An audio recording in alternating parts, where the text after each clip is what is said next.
Have you ever seen a king lose his crown in the blink of an eye?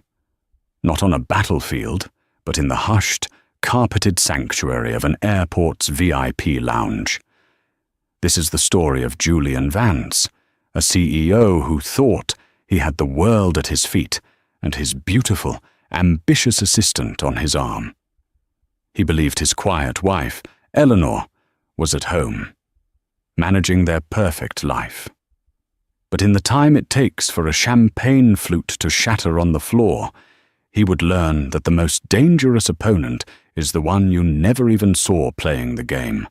What happens when the woman you dismissed becomes the one who owns you? Stay with me. Julian Vance lived a life curated for the pages of Forbes and Fortune. As the CEO of Ethelred Innovations, a company at the bleeding edge of augmented reality, his public persona was one of relentless vision and effortless charisma. His suits were Tom Ford, his watch was a Patek Philippe, and his smile could secure a 9-figure deal. His life, from the outside, was a testament to meticulous design, and the most elegant piece in his collection was his wife, Eleanor. Eleanor Vance was the epitome of quiet grace. While Julian commanded boardrooms, Eleanor commanded their sprawling Greenwich estate with a serene efficiency that baffled him. She was beautiful in a timeless way, not with the sharp, trendy edge of the women who orbited Julian's world, but with a deep, observant stillness. She ran charity galas that were the talk of the season, her gardens were a masterpiece of landscape design, and she could discuss 18th century philosophy or quantum mechanics with equal, unassuming intelligence. Julian loved her for this, or so he told himself. She was the perfect partner, a stable, beautiful anchor for his high-flying life. He just wished she were a little more engaged in his world. When he'd come home, buzzing from a successful launch or a hostile takeover, and try to explain the intricacies of his latest software patent, her eyes would glaze over. She'd listen patiently, nod, and then ask if he remembered to call the arborist about the old oak tree. It was, he felt, a fundamental disconnect. He was building the future. She was tending a garden. This disconnect had, over the past 18 months, created a space that was filled with startling speed and efficiency by Sophia Sterling. Sophia was Julian's head of global marketing. She was everything Eleanor was not: sharp, ambitious, and utterly fluent in the language of corporate warfare.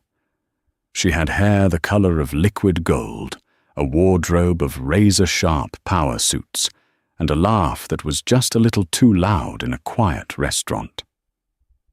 Sophia didn't just understand Julian's world, she thrived in it. She mirrored his ambition, anticipated his needs, and looked at him with an undisguised adoration that he had long ago stopped seeing in his wife's eyes. Their affair began as most do: late nights at the office, celebratory dinners that stretched past midnight, a shared hotel suite during a conference in Singapore. It was easy.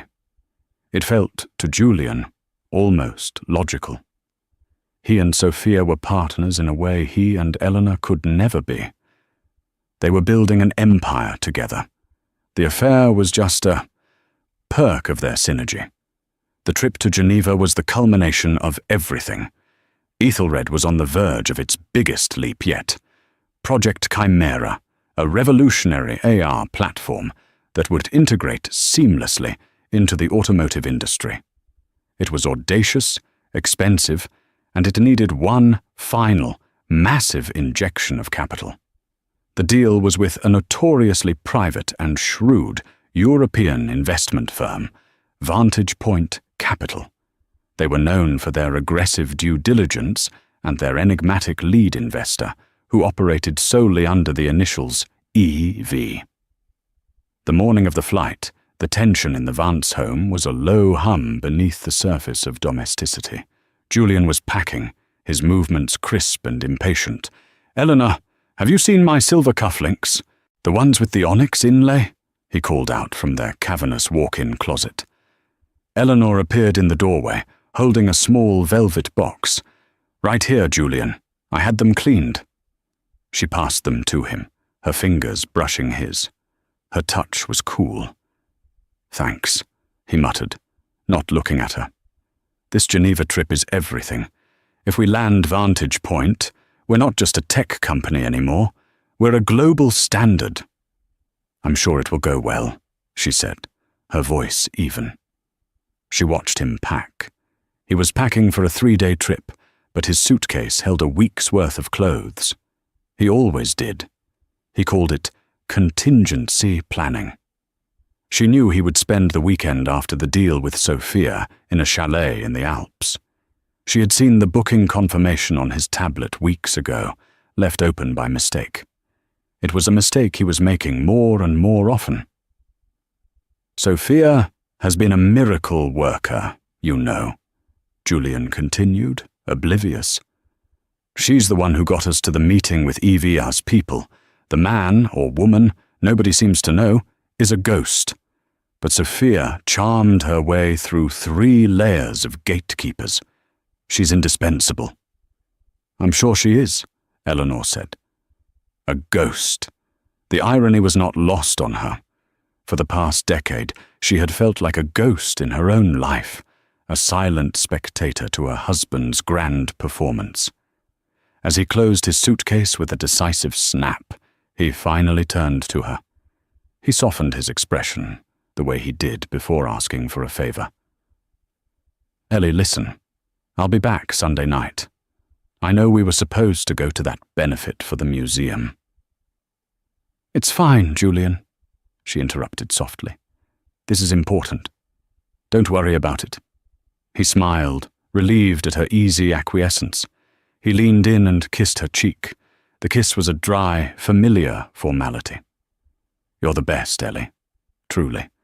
I don't know what I'd do without you." He picked up his briefcase. "Wish me luck." "You don't need luck, Julian," she said, looking him directly in the eye. "You just need to be prepared for all possible outcomes." He laughed, misinterpreting her words as a vote of confidence. "That's my girl. Always practical." He walked out of the room, his footsteps echoing down the marble hallway. Eleanor stood motionless for a long moment, the scent of his expensive cologne lingering in the air. Then she walked over to her own closet. She pulled out a sleek, dark grey travel tote and a perfectly tailored Armani suit. Her movements were calm, deliberate, and utterly silent. Her flight was in 3 hours. A different airline, a different terminal, but the same destination.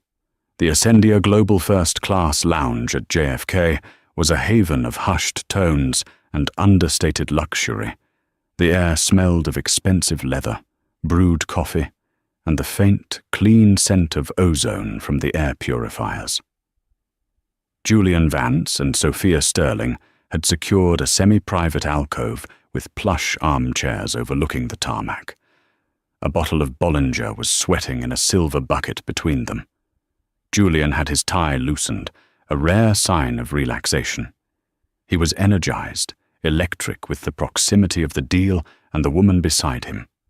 Sophia was radiant. She leaned towards him, her voice a low murmur that was for his ears only. "The final projections look even better than we thought," she said, tapping a pristine fingernail on her tablet.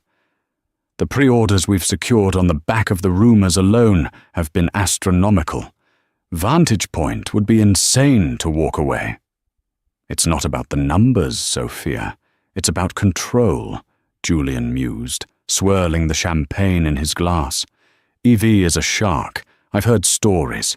They gutted a German robotics firm last year because the COO showed a moment of weakness. We need to be flawless." "We are flawless," she purred, placing her hand on his thigh, just high enough to be intimate, but low enough to be plausibly deniable. Her touch sent a familiar jolt through him. "You and me, Julian. We're the dream team." He smiled and covered her hand with his. "Damn right we are." He looked at her, truly looked at her. In the soft lounge lighting, she was ambition made flesh. She understood him. The guilt he sometimes felt about Eleanor seemed distant, a fuzzy, irrelevant emotion from another life. This was his real life, his real partner. They spent the next hour in their bubble of shared confidence, their conversation a seamless blend of business strategy and whispered affections.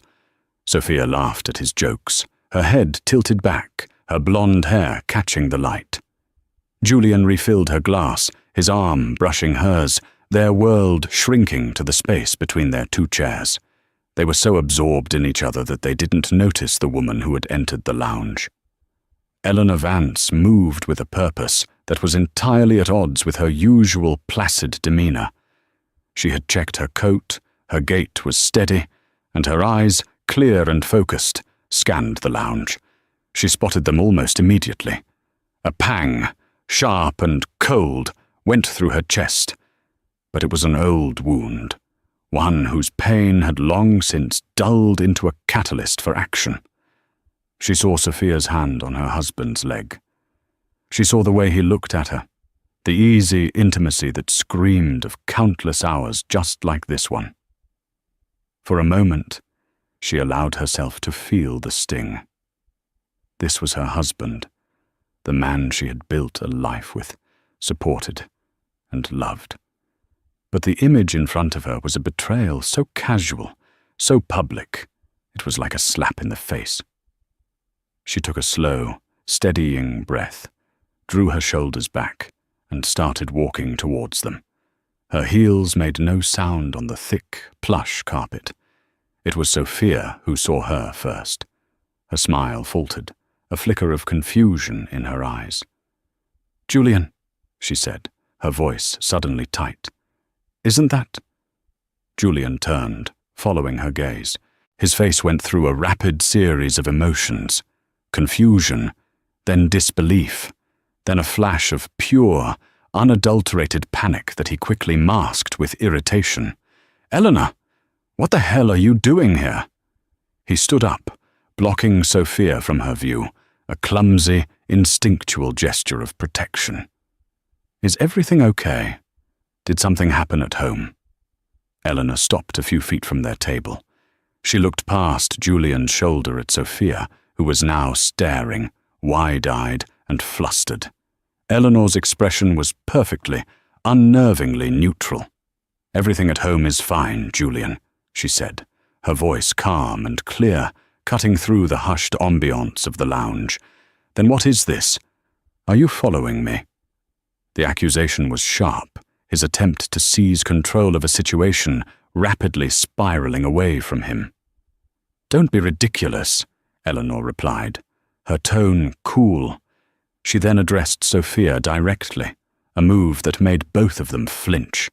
"You must be Sophia Sterling. Julian has mentioned your indispensable work for the company."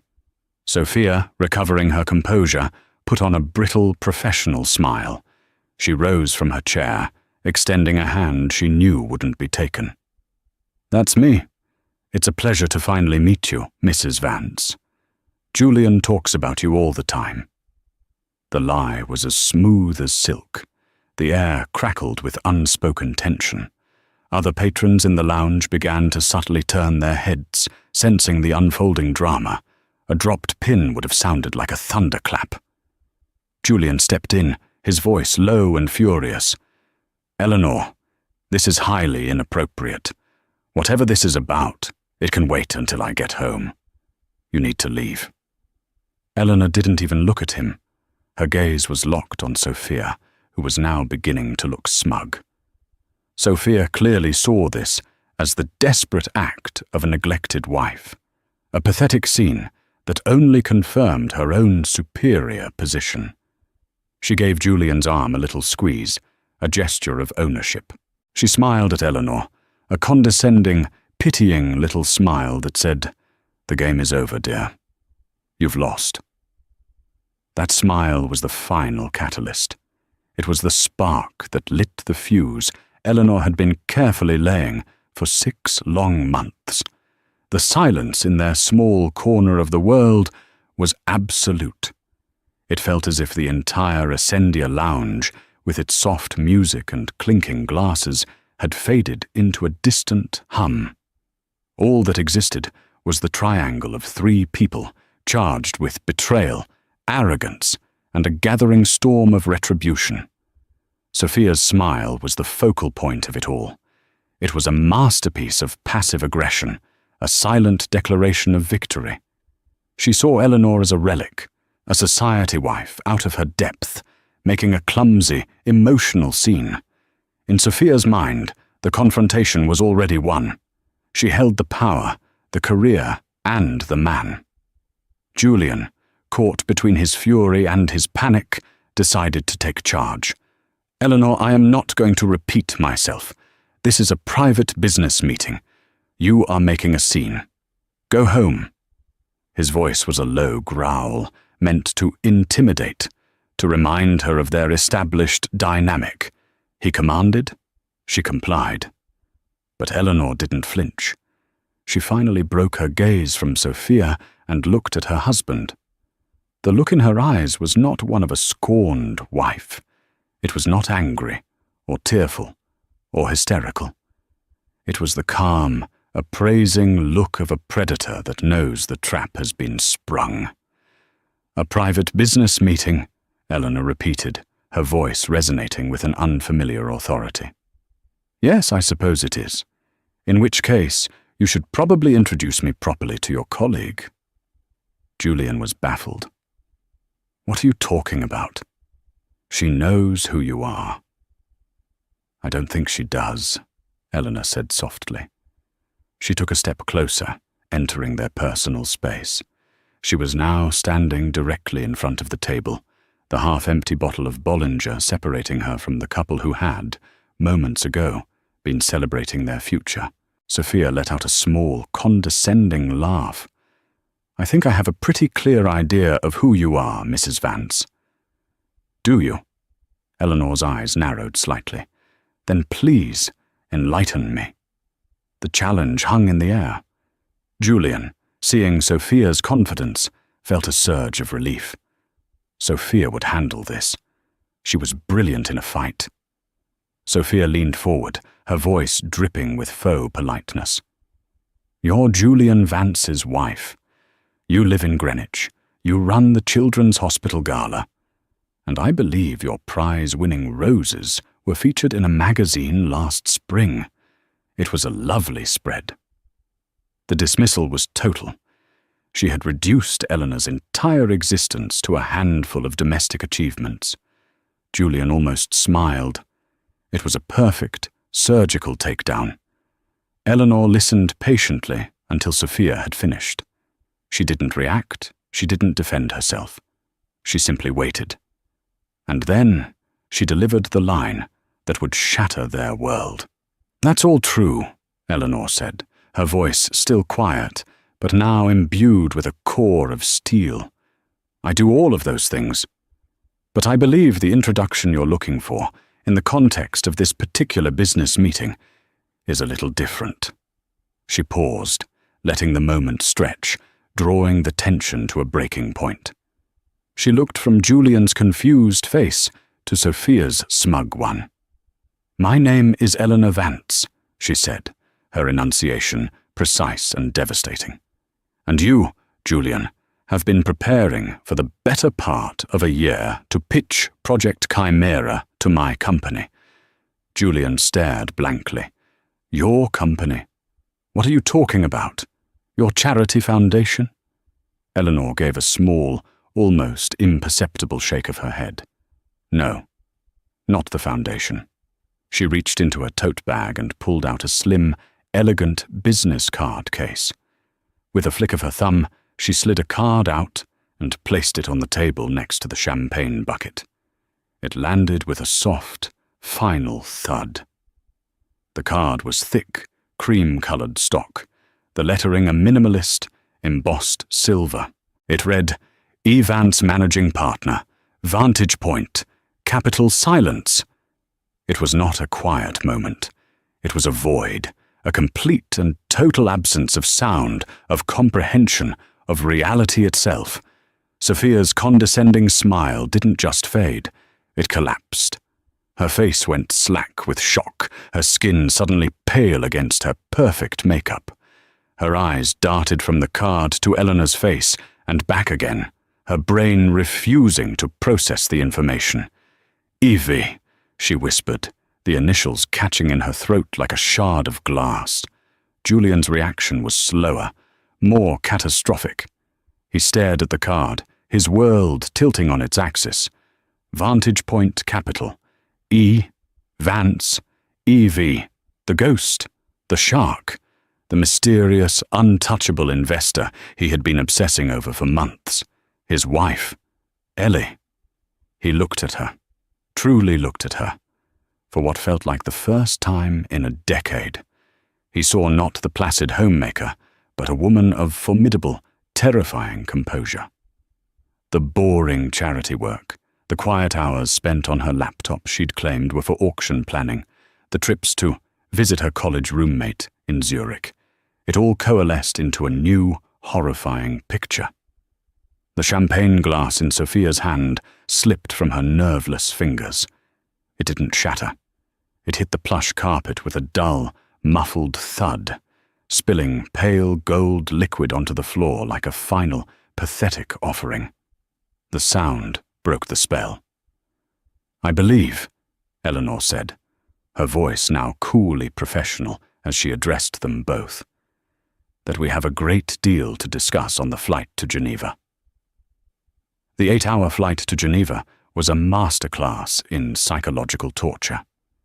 They were all seated in the first-class cabin of the Swiss Air flight, a cruel irony of fate and airline booking systems. Eleanor was in seat 2A, a window seat. Julian and Sophia, whose tickets had been booked together, were across the aisle in 2D and 2F. The 2-foot-wide aisle felt like the Grand Canyon, an impassable, cavernous divide. The flight attendants, trained to cater to the whims of the ultra-wealthy, sensed the glacial tension immediately. Their professional smiles became a little more fixed, their offers of pre-departure champagne a little more hesitant. Eleanor accepted a glass of sparkling water with a slice of lemon. Julian waved the attendant away with a brusque gesture. Sophia just stared straight ahead, her face a frozen mask of disbelief. As the plane taxied and took off, the cabin was filled with the powerful roar of the engines. For anyone else, it was the sound of a journey beginning.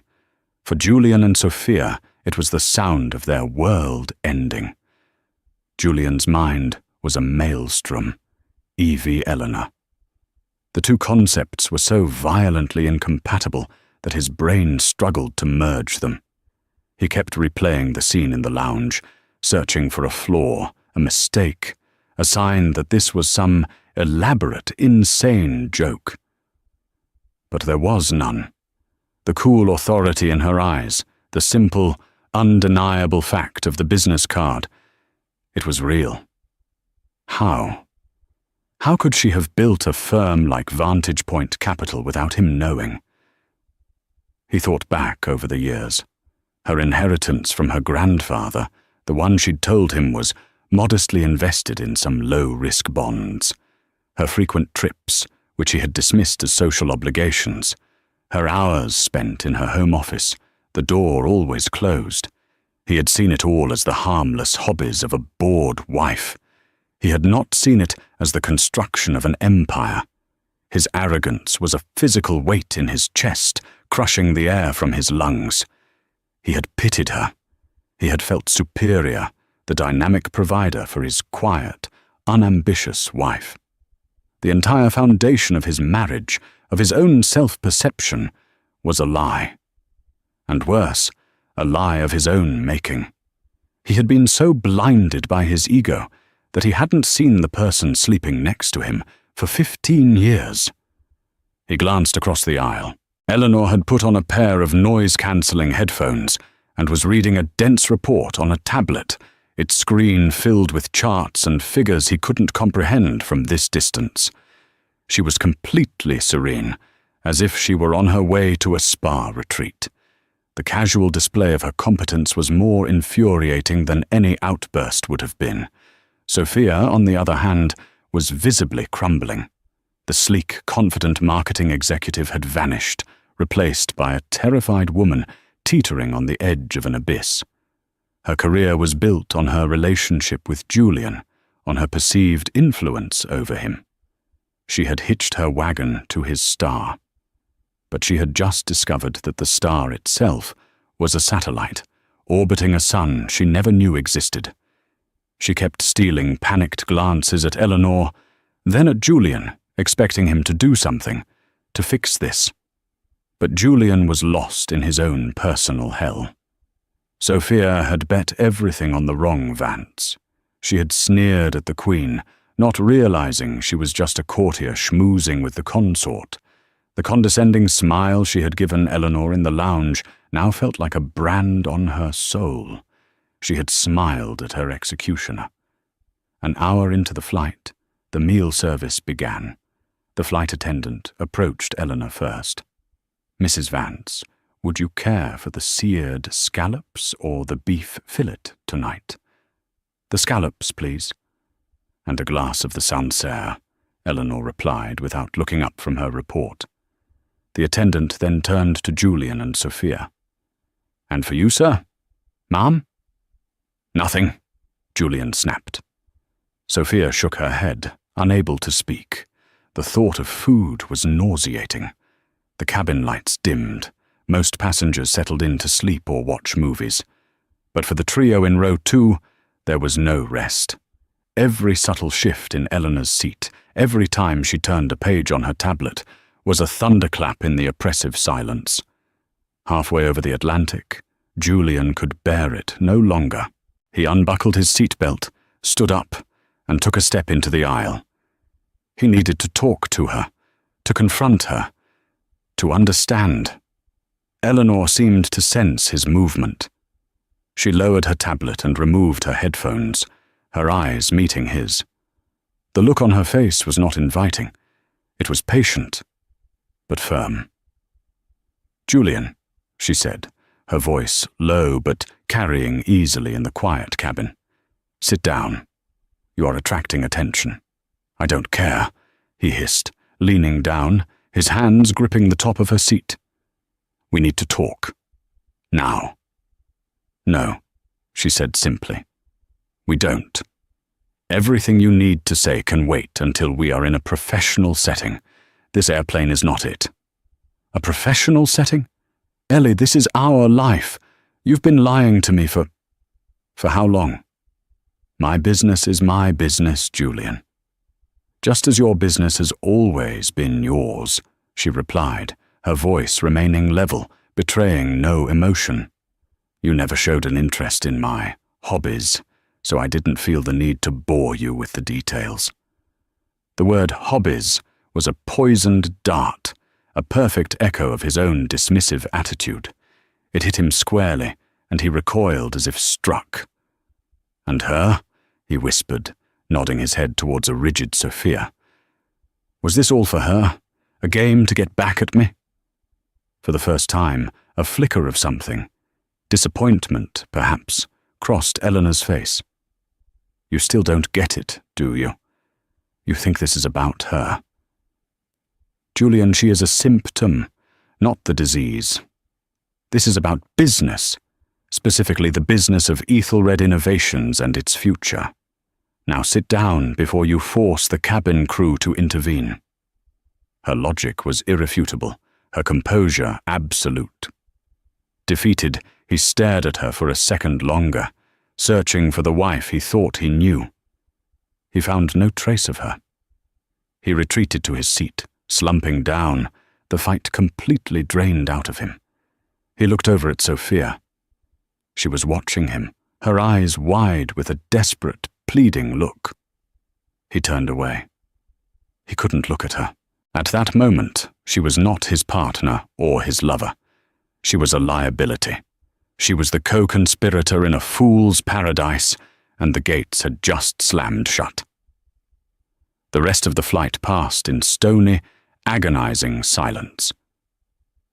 As the plane began its final descent into Geneva, the morning sun breaking over the snow-capped Alps, Eleanor finally put her tablet away. She looked out the window, a small, thoughtful smile on her lips. It was the smile of a chess master, watching her opponent finally realize he's been in checkmate for the last 5 moves. The offices of Dubois and Associates were located on the top floor of a sleek glass and steel building overlooking Lake Geneva.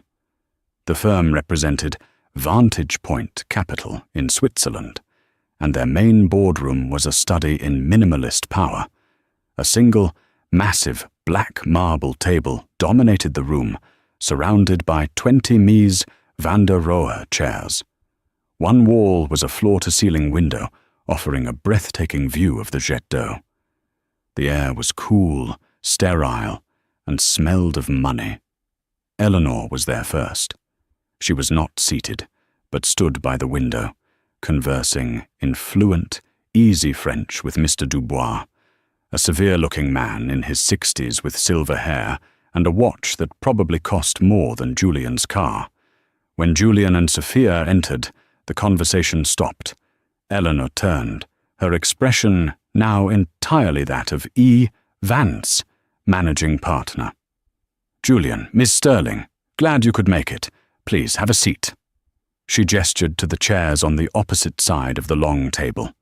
It was a deliberate seating arrangement, turning the table into a battlefield. Vantage Point on one side, Ethelred on the other. Julian and Sophia sat. The legal team from Ethelred, who had flown in a day earlier and were clearly bewildered by the sudden shift in dynamics, filed in and took the seats beside them. They exchanged nervous, questioning glances with Julian, who offered nothing in return. Mr. Dubois cleared his throat. "Good morning. We are here to discuss the Series C funding round for Ethelred Innovations Project Chimera. Representing Vantage Point Capital is managing partner E. Vance." He nodded towards Eleanor. "Representing Ethelred Innovations is CEO Julian Vance." The formality of it was surreal. Julian felt a hysterical laugh bubble up in his throat and quickly suppressed it. Eleanor took her seat at the head of her side of the table. She opened a slim leather portfolio. "Thank you for joining us. My team and I have reviewed the pitch deck and the financials you sent over last week. While the top-line numbers are impressive, we have some significant concerns regarding the go-to-market strategy and the projected user acquisition costs." Her voice was crisp, professional, and completely devoid of any personal history. She was Evie, the shark. Julian, trying to reclaim some semblance of control, leaned forward. "Eleanor, Ms. Vance, the strategy was designed by the best marketing mind in the industry." He gestured towards Sophia. "Ms. Sterling can walk you through the specifics. Our projections are aggressive, but achievable." Eleanor's gaze shifted to Sophia for the first time since they had entered the room. It was not a look of anger, but of cold, clinical assessment. "Ms. Sterling, your strategy hinges on securing exclusive partnerships with 3 major luxury automotive brands, a German, an Italian, and a British manufacturer. Correct?" Sophia, finding her voice, nodded. "Yes. We are in advanced talks with all 3. The brand synergy is undeniable. And your projected cost for these partnerships, including marketing co-ops and integration fees, is budgeted at $50 million, Eleanor continued, her eyes fixed on Sophia. "That is our initial estimate, yes," Sophia said, a hint of her old confidence returning. This was her domain. She knew these numbers inside and out. Eleanor slid a single sheet of paper across the marble table. "Then perhaps you can explain this." Sophia picked it up. Her hands were trembling slightly. It was an internal memorandum from the German car manufacturer, dated 2 days prior. It was a summary of their final meeting with Ethelred. At the bottom, a paragraph was highlighted. It outlined their final offer for the partnership, an offer that included a demand for a 5% equity stake in Project Chimera itself, on top of a $75 million integration fee. Sophia's blood ran cold. She had deliberately buried that memo. She was planning to inform Julian of the increased cost after the Vantage Point funding was secured, believing she could spin it as a last-minute negotiation tactic. It was a gamble, a dangerous one, but she had been confident she could pull it off. "This document appears to be preliminary," Sophia stammered, her mind racing for an excuse. "Their position is still fluid." "Is it?" Eleanor countered, her voice sharp. "Because I spoke with their CEO, Klaus Richter, on my flight over. He was quite firm. He also mentioned that you were offered a far more reasonable deal 3 months ago, which you rejected without consulting your board, believing you could squeeze them for more." His words, not mine. The room fell silent. Julian turned to look at Sophia, his eyes blazing with a new kind of fury. This wasn't about a personal betrayal anymore. This was professional incompetence, negligence. Eleanor wasn't finished. She turned the page in her portfolio. "Furthermore, the marketing budget. You have allocated $20 million for a global influencer campaign. Your chosen lead for this campaign is a social media personality whose primary audience is 14 to 18-year-old females. Can you explain how this demographic aligns with the target market for a 6-figure luxury sedan?" Sophia opened her mouth, but no words came out. She had chosen that influencer because she was represented by an agency run by a close friend, a deal that would have netted Sophia a significant and entirely secret kickback. It was a detail she was certain no one could ever uncover. "The numbers in this pitch are not just aggressive, Miss Sterling," Eleanor stated, her voice like ice. "They are a fantasy. Some are built on flawed assumptions, and others," she paused, letting the weight of her words settle, "are built on what appears to be a deliberate misrepresentation of key negotiations." She closed her portfolio with a quiet, final click. The sound echoed in the silent room. She then looked directly at her husband. The mask of EV slipped for just a second, and he saw a flash of the woman he married, a woman he had profoundly disappointed. "The technology behind Project Chimera is brilliant, Julian, truly. The engineering is visionary," she said, her voice softening almost imperceptibly. "But the leadership that is meant to steer it to market is either incompetent or corrupt, and Vantage Point Capital does not invest in flawed leadership." Julian sat there, stripped bare in front of his lawyers and his lover. He had walked into the room to pitch his masterpiece. Instead, his wife had systematically, and with surgical precision, dissected his company, exposed his mistress as a fraud, and laid his own ignorance bare for all to see. He wasn't in a business meeting. He was executed, and his wife was holding the axe. Their hotel was the Four Seasons de Berg, a palace of old-world elegance. Their reservation was for the presidential suite, a sprawling apartment with panoramic views of the lake and the old town. Julian had booked it months ago, envisioning a triumphant celebration with Sophia after sealing the deal of a lifetime. Now, the opulent rooms, with their silk-panelled walls, crystal chandeliers and bowls of fresh orchids, felt like a gilded tomb. Sophia had been dismissed after the meeting with a curt, "We'll be in touch," from one of Eleanor's associates. She had practically fled, her face ashen. Julian was left to walk back with Eleanor, a silent, excruciating 10-minute journey where the only sound was the clicking of her heels on the pavement. The moment the suite door closed behind them, the dam of Julian's composure broke. "Why?" he choked out, his voice raw with a potent cocktail of rage, humiliation, and despair. "Why would you do this, Eleanor?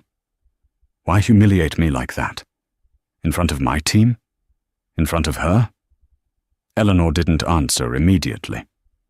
She walked over to the minibar, took out a bottle of still water, and poured herself a glass. Her movements were calm, measured. It infuriated him. This wasn't about humiliation, Julian. This was about due diligence, she said, finally turning to face him. That was a boardroom, not a stage for our personal drama. The facts I presented were just that. Facts. Facts you dug up to destroy me, he shot back, pacing the length of the vast living room. You could have told me. You could have come to me privately. You could have warned me about Sophia's incompetence. But you chose to let me walk into that ambush. You wanted to see me fall. Warn you? She let out a short, mirthless laugh. When exactly should I have done that, Julian? Should I have brought it up over breakfast while you were texting her under the table?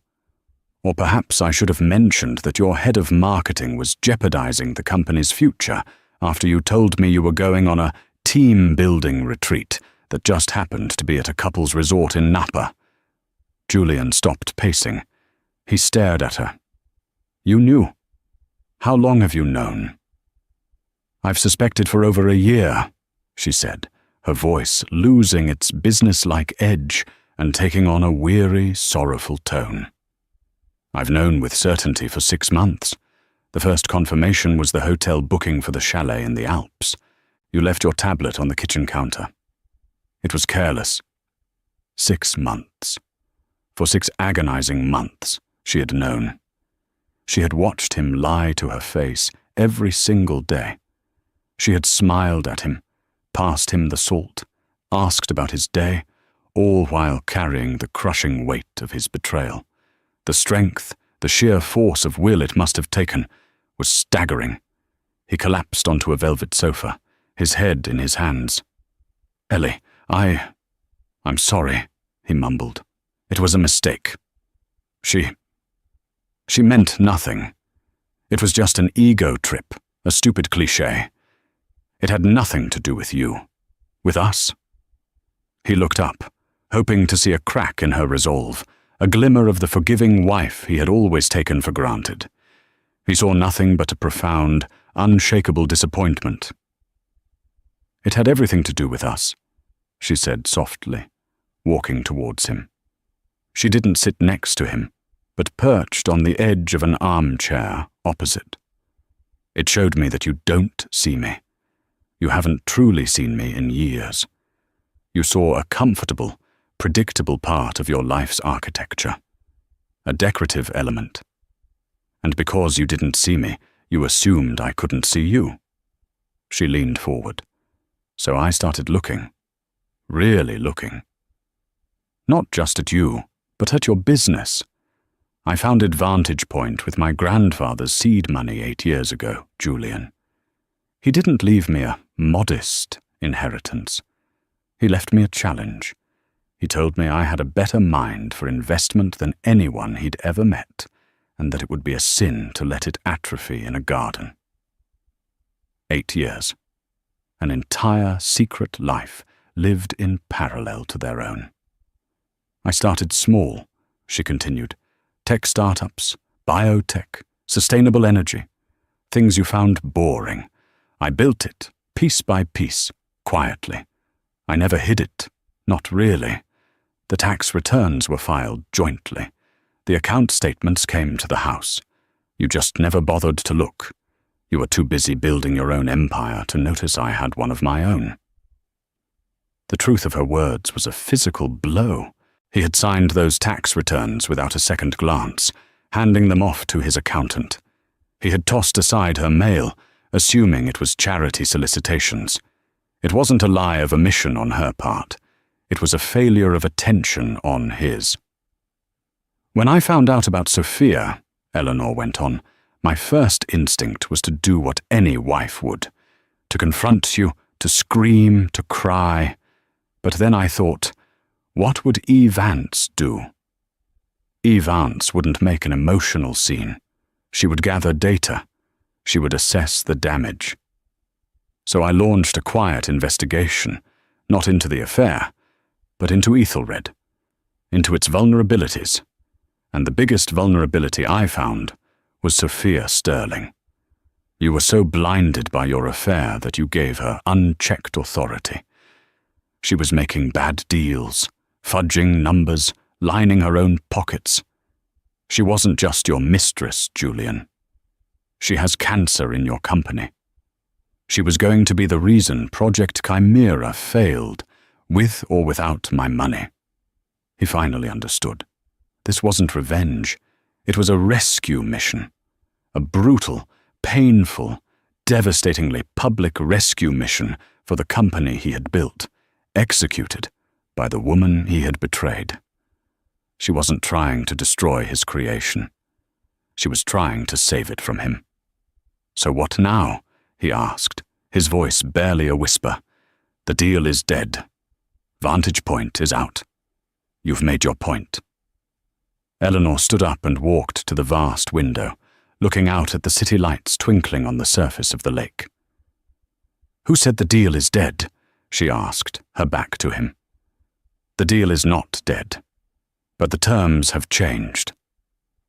The final meeting was scheduled for 9 a.m. the next morning, back in the sterile boardroom at Dubois and Associates. This time it was a much smaller group, just Julian, Eleanor, and their respective lead counsels. Sophia Sterling was nowhere to be seen. A single email sent from Eleanor's lawyer to Ethelred's board the previous evening, detailing Sophia's professional misconduct with irrefutable evidence, had ensured her immediate suspension, pending termination. Her corporate life was over. Julian had not slept. He had spent the night replaying his entire marriage in his mind, viewing it through the new, terrifying lens of his wife's true identity.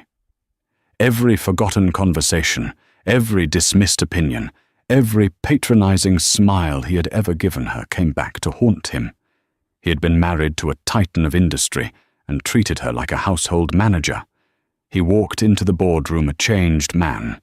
The arrogance was gone, replaced by a hollowed-out exhaustion. He was no longer the charismatic visionary CEO. He was a defendant at his own sentencing. Eleanor was already there, looking as composed as ever. She wore a charcoal grey dress that was both elegant and severe. She nodded at him as he sat, a gesture of professional courtesy that felt more distancing than any insult. "Good morning, Julian," she began, dispensing with formalities. "I trust you've had time to think." "I've done nothing but think," he said, his voice hoarse. "Good," she replied. "Then let's be clear about the situation. Project Chimera is, as I said, a brilliant piece of engineering. It deserves to succeed. However, Ethelred Innovations in its current state lacks the disciplined leadership to guarantee that success. The market has no confidence in you right now. Your board has no confidence in you. And after yesterday, I can't imagine you have much confidence in yourself." Every word was true, and every word was a perfectly aimed blow. Vantage Point Capital is therefore prepared to move forward with the full $150 million investment, she continued. But we are not investing in your leadership. We are acquiring a controlling interest. This is no longer a funding round, it is a takeover. Julian's lawyer shifted uneasily in his seat, but Julian just stared at his wife. Of course, this was the final move in her game of chess. It was always going to be a checkmate. "My team will be restructuring the board," Eleanor said, sliding a new proposal across the table. "I will be taking the position of chairwoman. We will be installing a new CEO, a man named Marcus Thorne, who has an impeccable track record of scaling tech companies. You may know of his work at Cygnus Dynamics." Julian knew him. Thorne was a legend, a brilliant, ruthless operator who didn't tolerate egos. The entire executive marketing department will be dissolved and rebuilt. all of Sophia Sterling's contracts and partnerships will be subject to a forensic audit. She finally paused, letting him absorb the full scope of his defeat. He was being dethroned, his kingdom dismantled and rebuilt in her image. "What about me?" he asked, the question small and pathetic in the cavernous room. "That," Eleanor said, "is your only choice in this matter.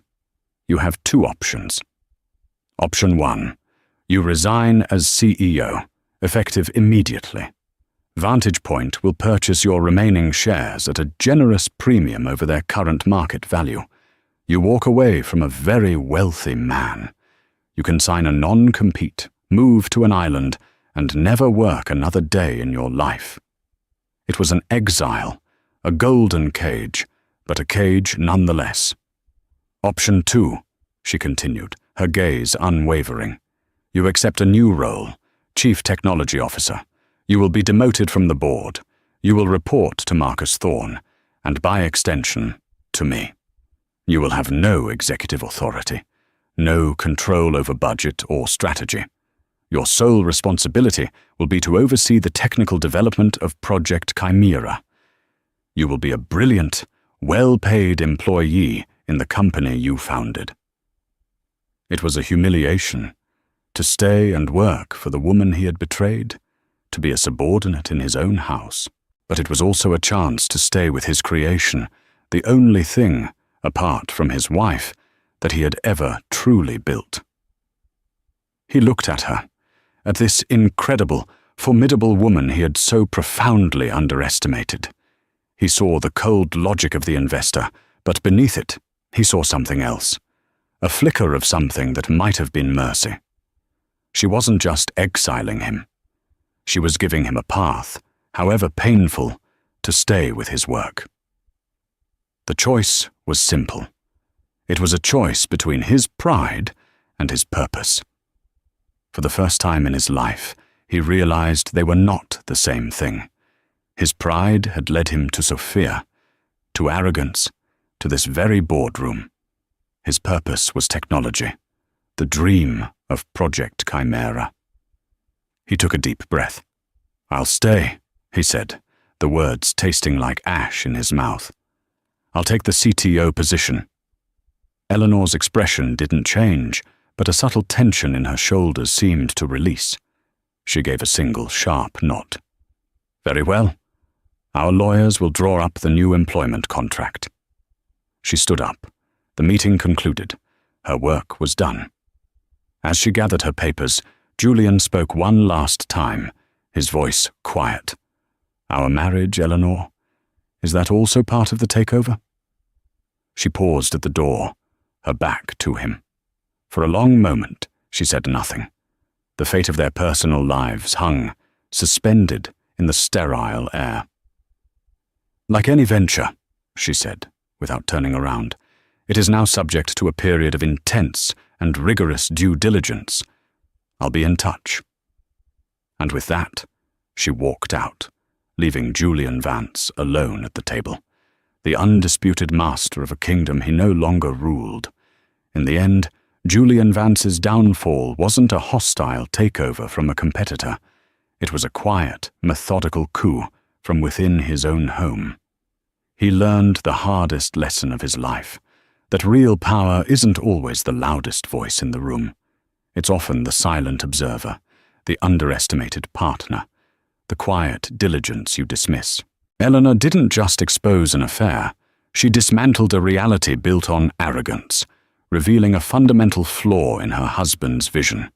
He could see the future of technology, but he was blind to the titan of industry sitting across the breakfast table from him. This story is a powerful reminder that the people we take for granted often hold the cards we never even knew were in play. Was Eleanor's long game a masterpiece of strategy, or a cold, calculated revenge? And what of Julian's choice to stay? Was it a genuine attempt at atonement, or simply a man clinging to the last remnants of his shattered empire? I want to hear your take on this complex web of betrayal and power.